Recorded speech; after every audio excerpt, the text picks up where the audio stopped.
Stephen, also known as KnitFen on Instagram and Ravelry, and you are watching the Mingled Yarncast.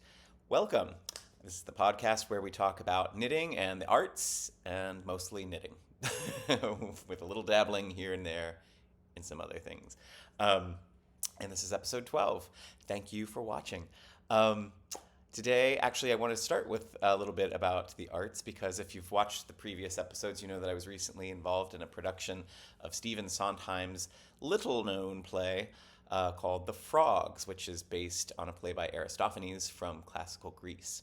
And we performed it on November 3rd and 4th, we being MasterVoices. That's the choir that I sing with. So we performed it on November 3rd and 4th at the Jazz at Lincoln Center's Rose Theater, and it was a smash. But you don't have to take my word for it. I'm going to put down below some links to some of the reviews that we got, including from the New York Times. I was actually pictured in the New York Times, which I don't think has ever happened. It was pretty a big honor, big deal, and really, really cool to see myself in print and online. And again, links will be put below if you are interested in hearing more about that. I won't bore you with it here if you're not, but I do want to share this with you because I as much fun as I had doing this production, I actually learned quite a lot about myself in doing it, and I think it's possibly valuable to share that with you because in this production I had a very small solo, and by very small I mean it was maybe 2 measures of music. It was maybe 1, now that I think about it, but it was tiny. But it was a big deal for me because singing with the choir, I've sung with choirs since I was in first grade, and in my whole life I think there were maybe 5 or 6 years, somewhere there in the middle, that I did not sing with a choir, but for the most part it's something that I've done forever. And people always ask me when we perform, because the group performs in some really beautiful places. We've performed several times in Carnegie Hall and just all the great venues around New York City. And people ask, do you get scared? Do you get nervous? And the answer is always no, I don't, because I'm singing with a choir and my voice blends in with the crowd, and I'm one face among 100 faces, and no, it never really scares me to do anything as part of a choir. I never ever get nervous. However, that is not true when I'm asked to do anything solo. And I have not been asked to do anything solo, I have to say, but I have some. And, let me just say, with this production, I had no fear at all.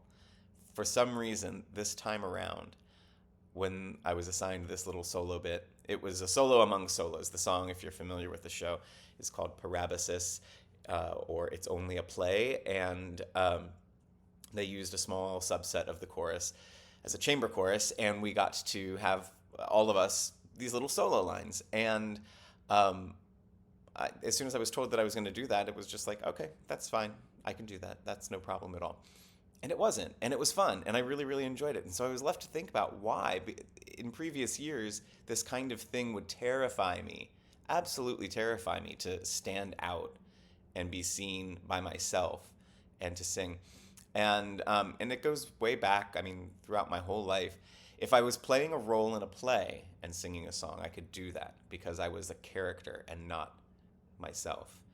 But if I were singing in a recital as Stephen, just standing there singing for you, terrifying. So there's something to the fact that I'm playing someone else. And I guess in this play, yes, I was kind of a character, but not a named character. It was more just about being a voice in the crowd, so therefore kind of just myself. But what changed, I think, and I'm getting to the knitting, this does connect to it all, is COVID, actually. Because just before COVID, the group was going to perform in 2020. I think we were going to be doing it in March, maybe. We were supposed to be doing Carmen, which we did do last year. And in fact, I'm wearing this sweater, which I made while rehearsing Carmen. So I think of it as my Seville sweater because I took it there to Spain right after Carmen. And yeah, I guess break in the story. Side note: this is the Seville sweater that I made last year. The yarn is Malabrigo Rios, and it's very warm and cozy, and I love it. So anyway, as I was saying, Carmen 2020, I they had a chamber chorus for that too, and you had to audition for it. And to audition, you had to stay after one night at a rehearsal, and everybody just kind of auditioned singularly, but all together in the same room. I love doing these kinds of things, but in the past, they had just kind of appointed us, and in this case, I was, like I said, terrified. I didn't want to do that. I couldn't do it, and I wanted to be part of it, but I couldn't stand in front of other people and sing solo. And it bothered me a lot. I mean, I remember leaving that rehearsal, not crying, but beating myself up. Like, why didn't you do that? What are you afraid of? What's the matter? What's there to be scared of? And anyway, I didn't audition. And then COVID happened, and we went into lockdowns, and you know the rest of that story. And so the show didn't go on until last year, November of last year. This time last year, actually. And, or no, October of last year, I'm sorry. But anyhow, during COVID, what changed was that season, that 2020 to 21 season of singing, we of course couldn't sing in person. Choral singing was considered pretty much the most dangerous thing you could do, which as choral singers, we all kind of went, that's kind of funny. Because most of the time it's one of the most peaceful things you can do, but during COVID, one of the most dangerous. And we did have a full season, but we did it online by making videos. And we did Myths and Hymns, Adam Gettel's Myths and Hymns, and I think I've shared the links before, but I'll share them again if you want to watch that. And the way that somebody took hundreds of videos of these choristers and blended them together. I mean, the production is amazing when you think about it. But that meant that each of us had to sing solo and film ourselves and then send it in. But of course, I don't want to send in a crappy video, so I had to watch it. And I watched myself sing for hours. And I, had to go, okay, this is okay, but that's not good. And I don't want to send this in until that's perfect. And so I was redoing take after take after take until I got it right. But it made me listen to my own voice and watch my own performance. And in doing so, and in critiquing myself, and not in a negative way and not in a harsh way, but just saying, okay, honestly, that wasn't my best. And this could be better. And I will now try this way. It really allowed me to grow as a performer and and my confidence grew quite a lot. So much so that last year when we did Carmen again and sort of the reboot, and they asked if I wanted to be in the chamber choir, I said yes.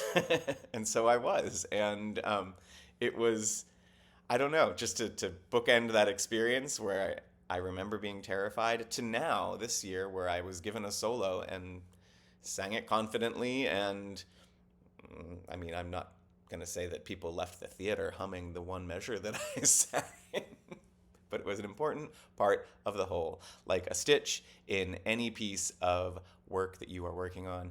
As you know, if that one stitch falls out, the whole piece falls apart. So that one little measure of solo, very, very important in the long run. And the other thing that I wanted to say about this too, and connecting it to knitting, is that it was also during that same time period when we were working on these videos for Myths and Hymns that I really was cranking out the knitting, because we were in lockdown and that was what was going on at that period. And that was when I really sort of was putting a lot on Instagram all the time, and very, very active on social media. I still am, but even more so then.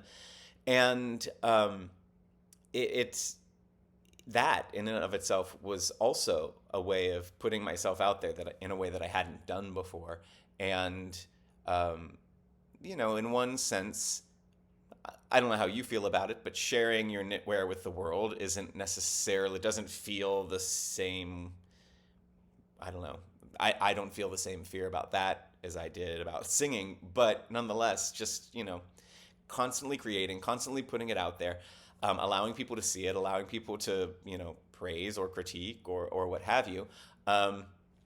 It led to growth. It led to a lot of growth. It led to the fact that I'm now talking to you on this podcast, because I wouldn't have thought 5 years ago that I would ever be doing this. So here we are. You never know what life's going to throw at you. And the things that scare you today may not scare you in a year or two or more. And I just encourage everybody to go for it.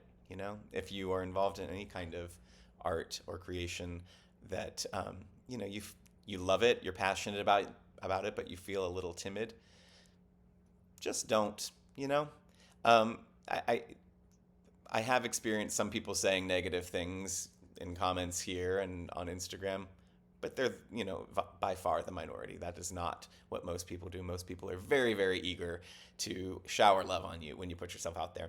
And that's the lesson I've learned from all of this. And it is, like I said, why I'm here right now on this podcast chatting with you. So that's what I learned from the frogs and from Sondheim. Thank you, Mr. Sondheim. Let's talk some knitting now, shall we? Before we get to the knitting, but we're moving in that direction. Speaking of putting yourself out there, last episode, as kind of just a random comment, I said, maybe we should have a book club. And I've been blown away by the number of people in the comments who have said they would love to have a book club. So I have been thinking about it. I'm not prepared to launch anything just yet, but I have been thinking about it. And I'm thinking that maybe after the new year would be a good time to start that. I have a book in mind that I think would be fun for all of us to read. I'm not going to say it yet, so I'm going to keep you in suspense a little bit longer. So hang in there. But I would like to know from you, especially those of you who said you'd be interested, are you involved in any online book clubs, and sort of what format does that take? One, I'm an English teacher, so I'm used to leading conversations about books, but I'm also a reader, and I've been parts of book clubs with other people, but mostly in person, and I just wonder if any of you have an experience, especially in this kind of context where it's, we're all a lot of strangers coming together to share this, any experience with that, and how that conversation was brought about and conducted and facilitated, and maybe what worked and what didn't work for you if you have done that kind of book club. So let me know. I'd be very curious. Like I say, I have something in mind. We'll talk about it in January, but until then, let's now talk the knitting. So gotta read the notes again. Did I miss anything? No, I don't think I did. Okay. First off, West Knits, MCAL. I want to show you my progress so far. I am still not completed with it. I am not finished with the mystery knit along. I had this grand vision of doing a video for every clue, every step of the way.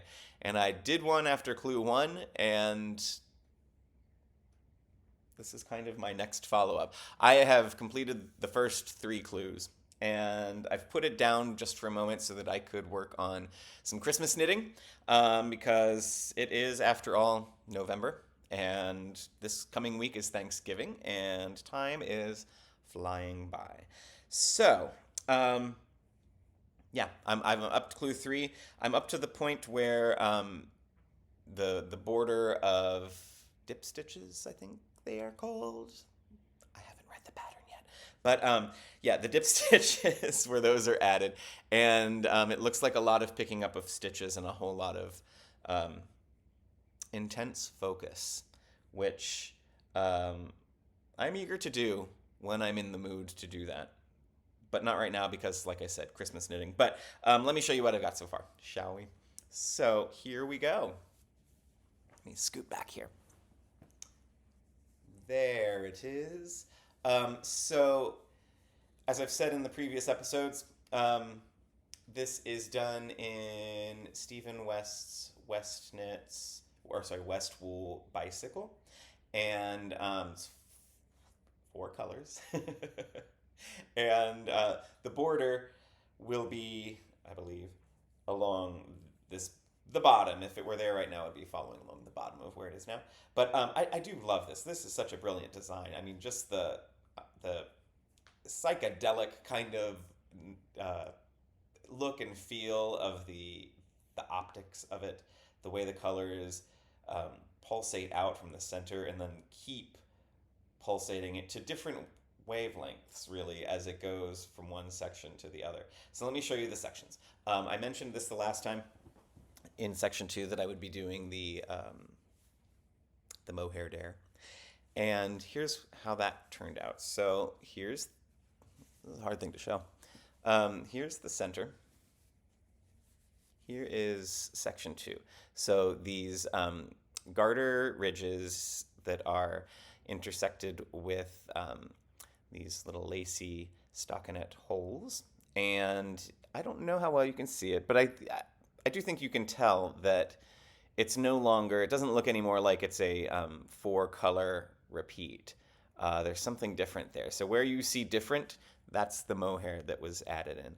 And I don't think it does too much in terms of texture, not that you'd really be able to tell wearing the shawl. I guess you can if you rub your fingers on it. But anyhow, but I do love the way that the colors blended, and it just gives a little bit of variety when you see, section 1, section 2, and section 3. Sections 1 and 3 are just the 4-color repeats. So section 2 adds a little bit of dynamic change in there, and I think it's a lot of fun.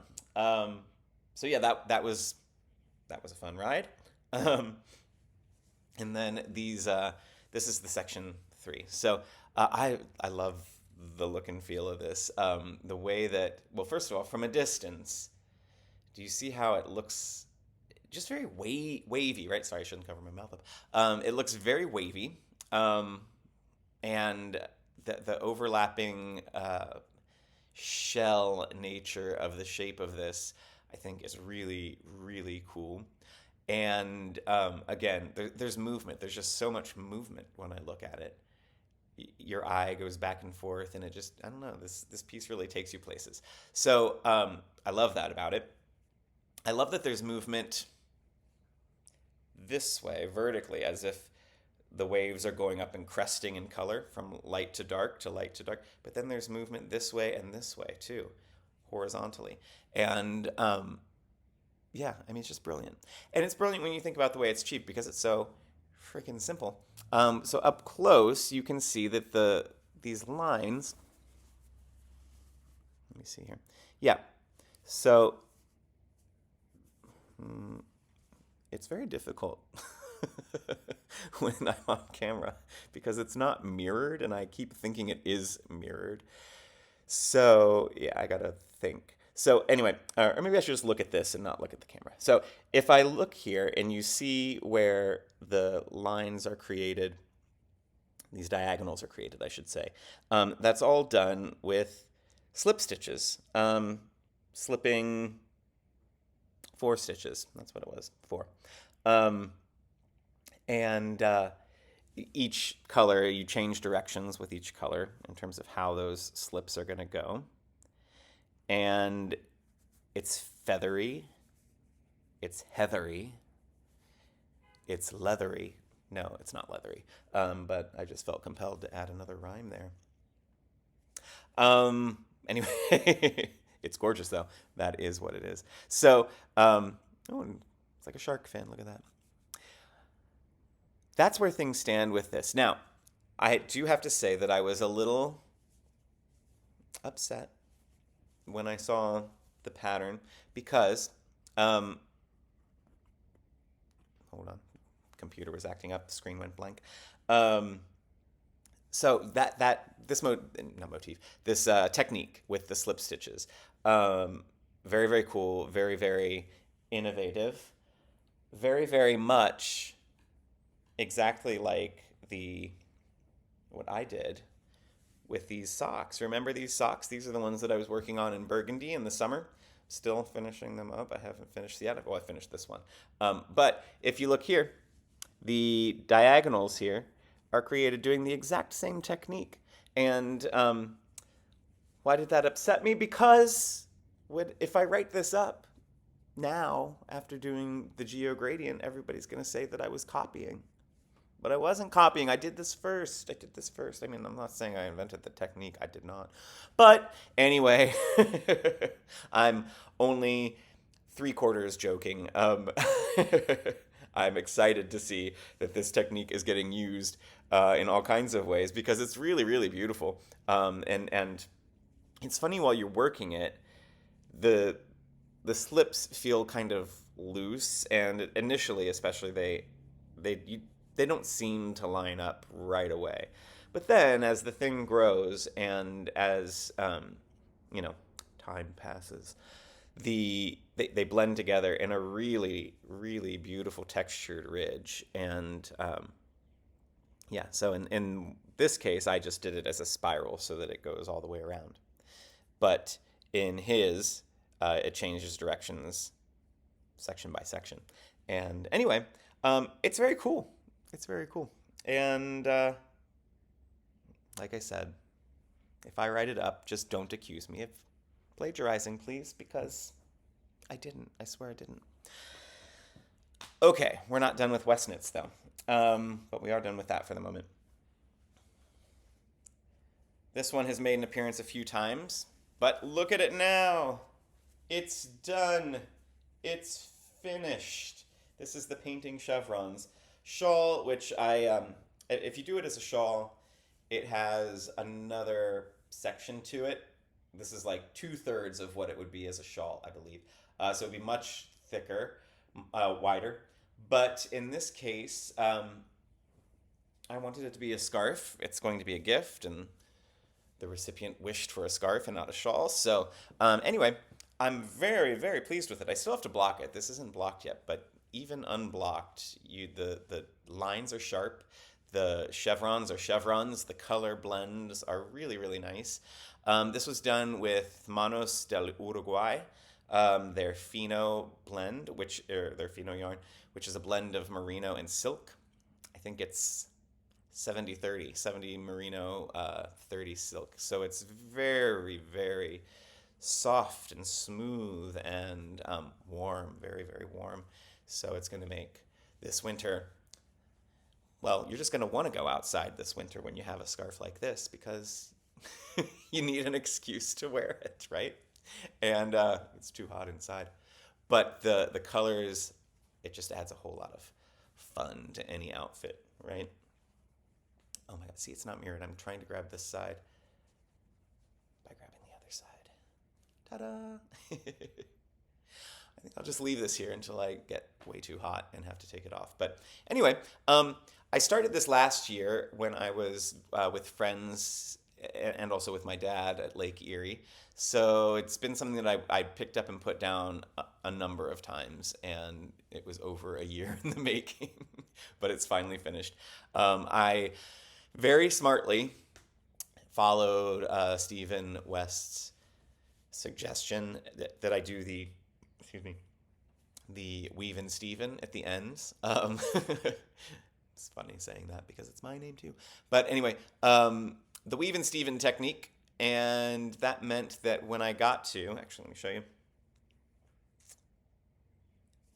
each color changes on this side. So, there were about 1,000 ends to weave in, but I did them as I went along. So really all I had to do yesterday was give it a haircut, snip them all off, and it took me all of about 10 minutes, not even 10 minutes, 5 minutes to do that. And had I left them all, I would have had to weave them all in. I'm going to have to do that on the GeoGradient. I've done the weave and Stephen where I can, but sometimes, like, for example,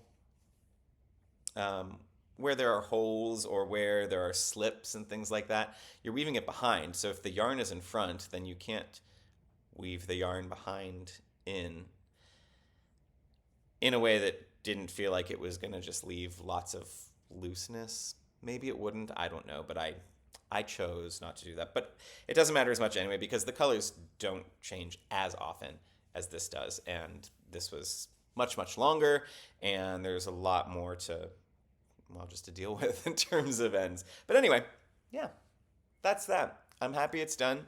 One Christmas gift down, woo woo, and where are we next? Okay, since we're talking about Christmas, I said that I had to put this down so that I could start working on some other quicker projects.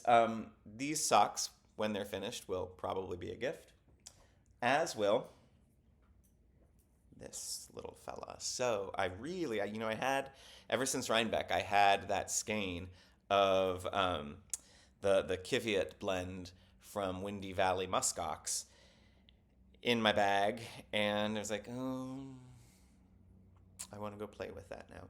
And so I did.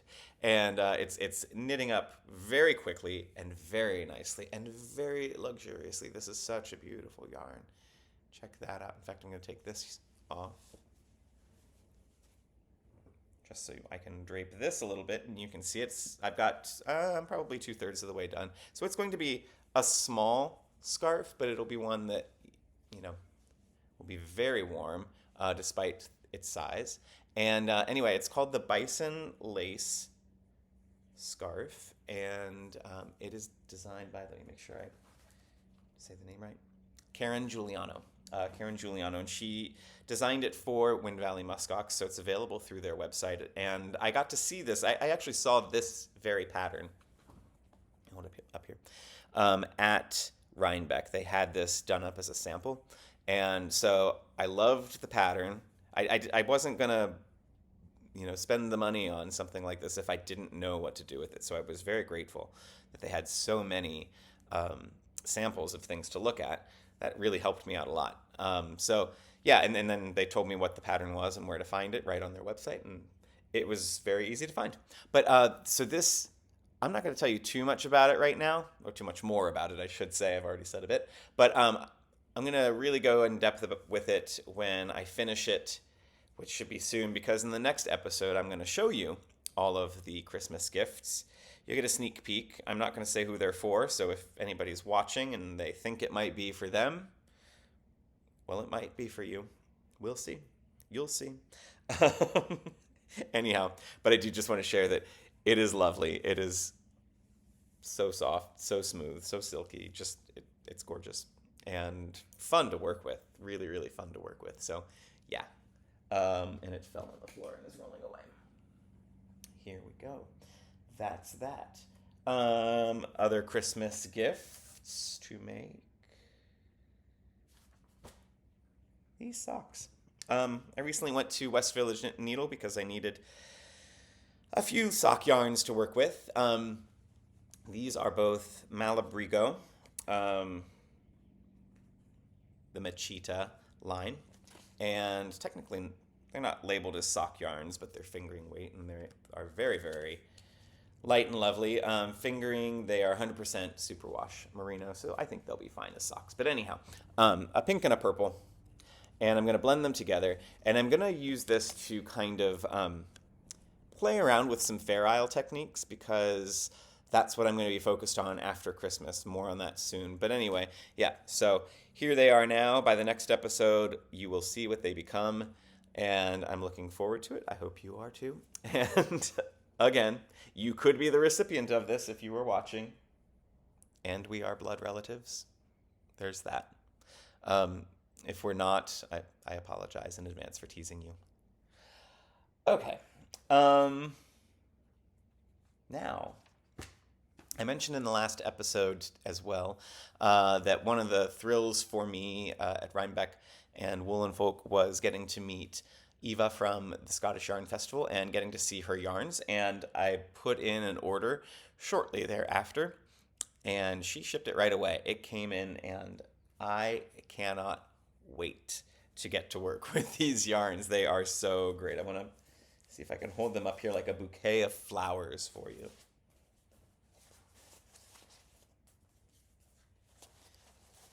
Look at that. Oof. Oh, I feel like I won This is my bouquet. Oh, thank you all. Thank you. Um, I won. These are the Scottish Yarn Festival yarns. You can see the label there. She has this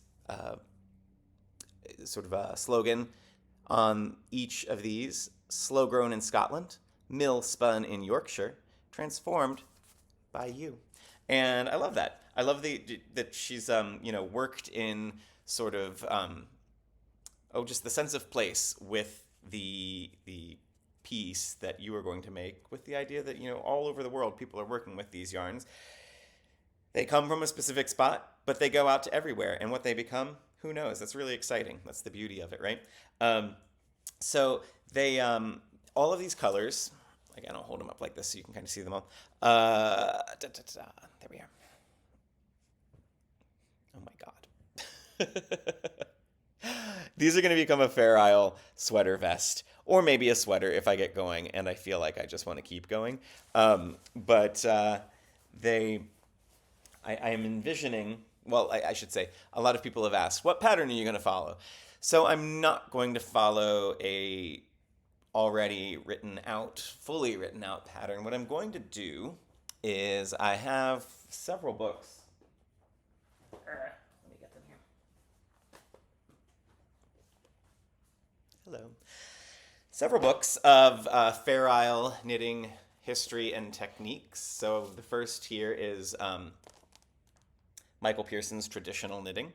And in it, he has the biggest section of this is about ganzis and sweaters that are done with designs that are created more by alternating knitting and purling and less so by color.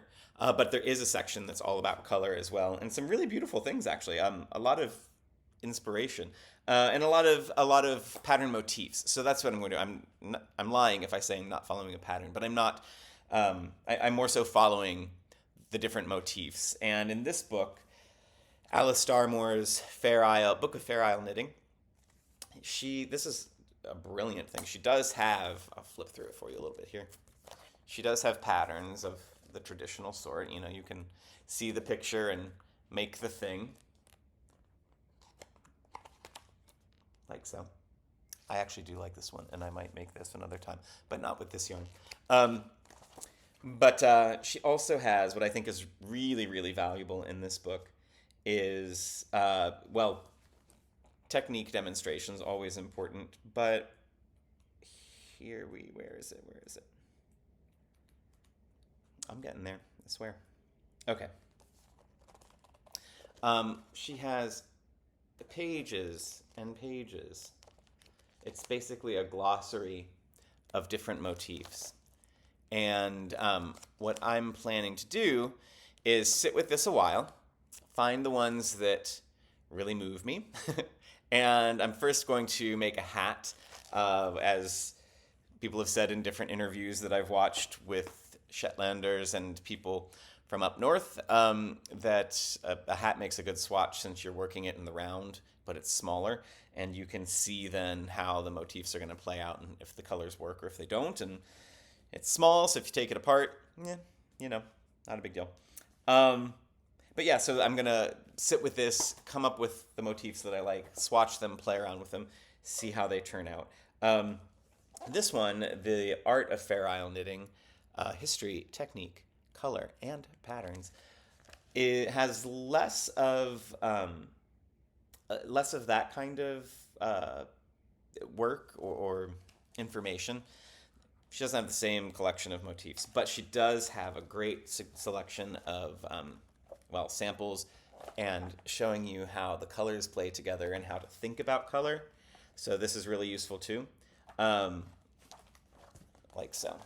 Just kind of like seeing different ways of using the same colors, but how they play differently against each other, depending on, the saturation level, how much you use of each one, where you place them, et cetera, et cetera.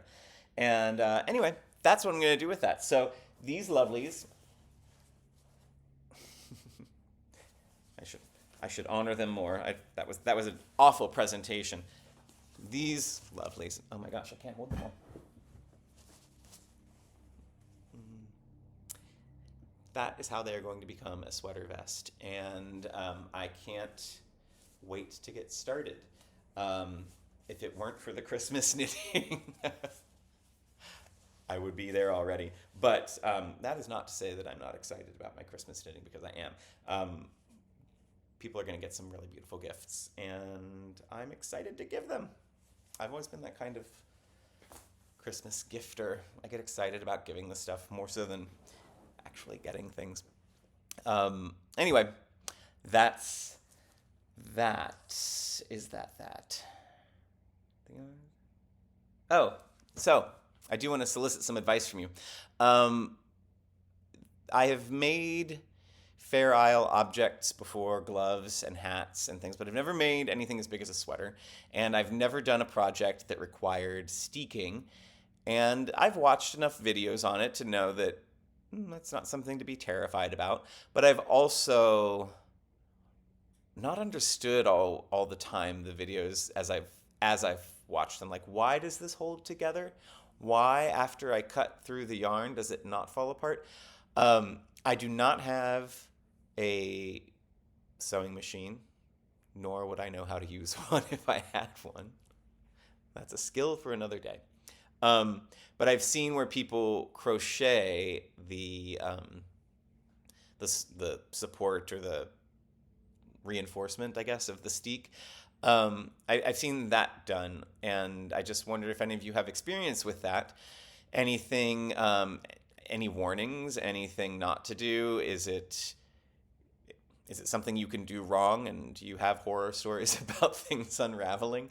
I would like to know. I would like to know what to not do in this process. And so if you have any stories of that nature, please share in the comments. I would love to know. And I think that covers all of my upcoming Fair Isle adventures. Okay. Yeah, we're good. The last thing, though, that I want to do, because I didn't do this in the last episode, is a book recommendation. I did mention that Ron and others, hello Ron, stopped me to tell me that they enjoyed the book recommendations and that they followed them. And so I realized after I completed the last episode, which was already kind of long enough, it didn't need anything else at the end, but I did not do a book rec. So today I'm going to do two.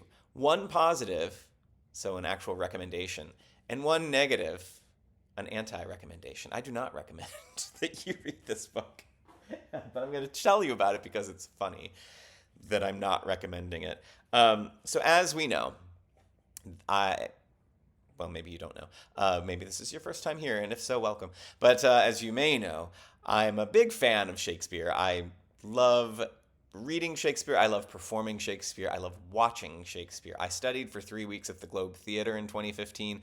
I performed on the stage there. I adore Shakespeare. And however, I have not read everything. There are only, I think, 5 plays, now 4, that I have not read. And I've seen most of them, but I had never read nor seen All's Well That Ends Well. And I figured I'd better read it soon because the title of the name of this podcast is taken from that play. And here's the line from it, so that we all recall. This is the second Lord speaking to the first Lord. He says, "The web of our life is of a mingled yarn, good and ill together. Our virtues would be proud if our faults whipped them not, and our crimes would despair if they were not cherished by our virtues." So there we go. That's the line from All's Well That Ends Well, which I have now read, and which, I have to tell you, is my least favorite Shakespeare play. And I don't even think I had a least favorite before. I guess I would have to. I don't love them all equally. But there are some I like better than others. Therefore, there must be some I like less. Well, I now know the one that I for sure like the least, and it's this one. It was such a wonky, weird, uneven plot.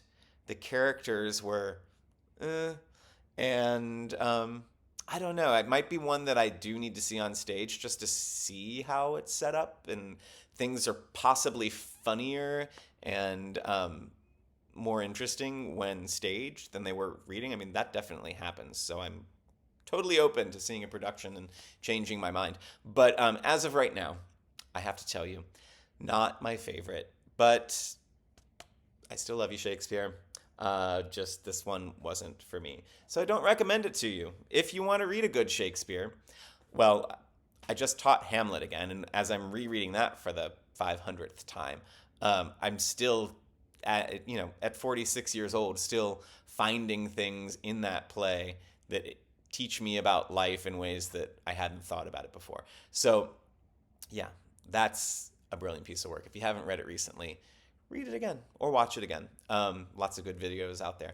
But my favorite Shakespeare would have to be Measure for Measure, King Lear, and if I throw a comedy in there, which comedy do I like the best? Midsummer Night's Dream.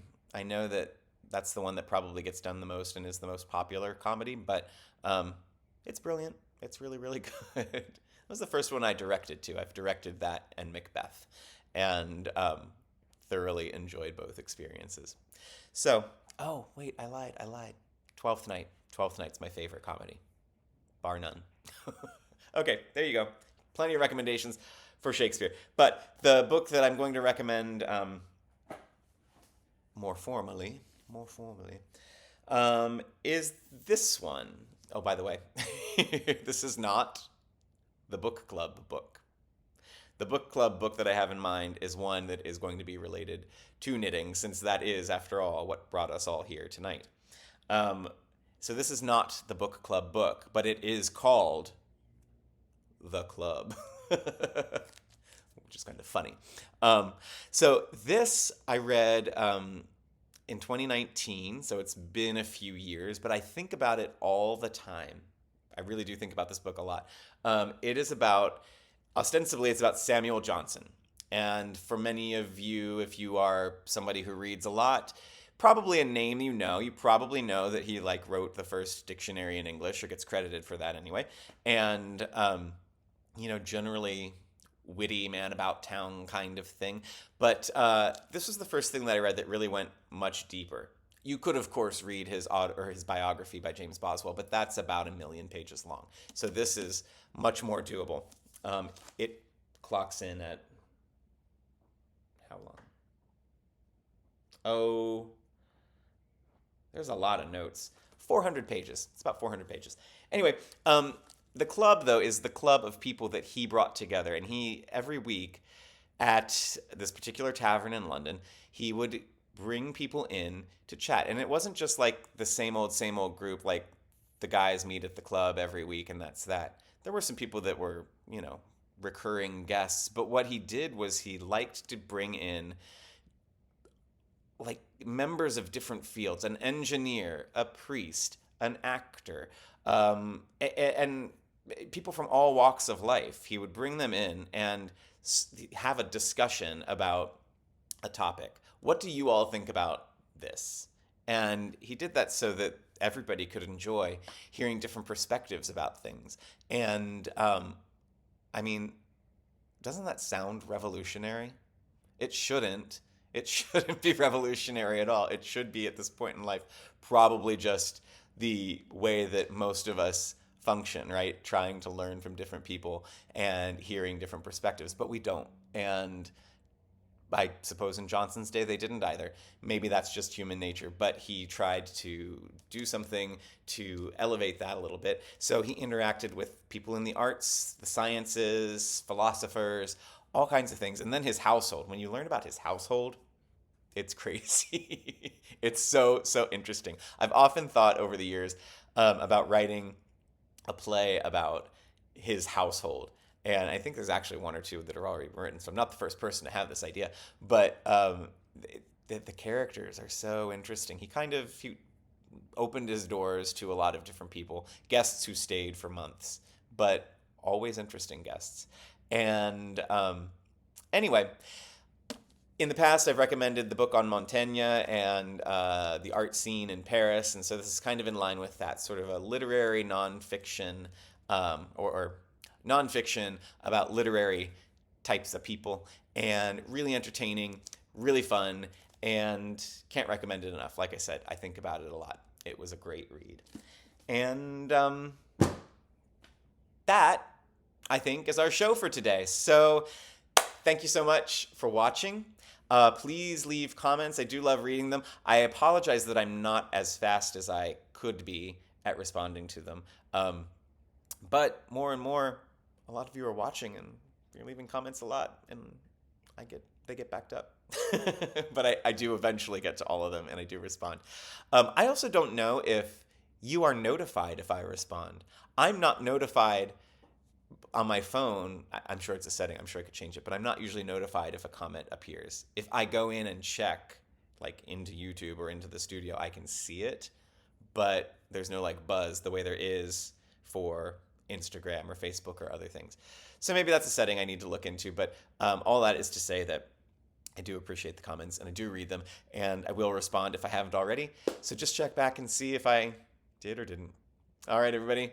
Until next time, when we will talk about all of those Christmas gifts, be well, happy Thanksgiving, and also leave a comment about your favorite Thanksgiving dish. If you have a knockout, stellar, your most famous contribution to your Thanksgiving dinner, tell us what it is if it's not a family secret. And yeah, let us know. I'm thinking about maybe tomorrow, if I get the time, I'm going to make a short video that is just a recipe for my cranberry sauce. Because every time I show up with this cranberry sauce, everybody wants the recipe, people want to take it home, and it is so delicious. And you don't have to take my word for it, because like I said, everybody wants it when it's there. So I will show you how to make it, hopefully tomorrow. All right, be well. Take care.